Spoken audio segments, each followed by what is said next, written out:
Prestation de serment.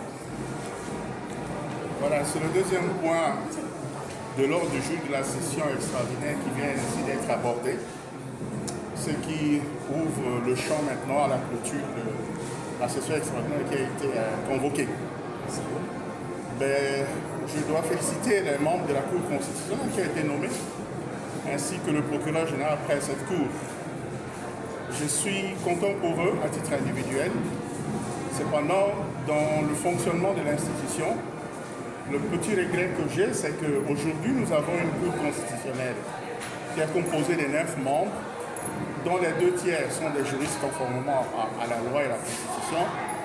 Mais le seul bémol, c'est que parmi ces 6 juristes, il n'y a aucun constitutionnaliste. Pour une Cour constitutionnelle qui est chargée d'interpréter la Constitution et d'appliquer cette norme fondamentale, c'est quand même problématique.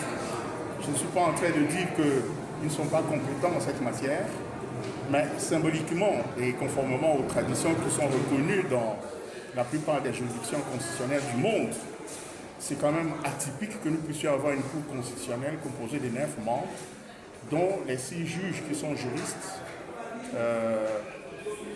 ne sont pas juristes, ne sont pas constitutionnels. Est-ce que votre crainte ne peut pas être rencontrée par la présence des conseillers, qui peuvent être aussi des constitutionnalistes, qui peuvent leur apporter un appui technique assez remarquable?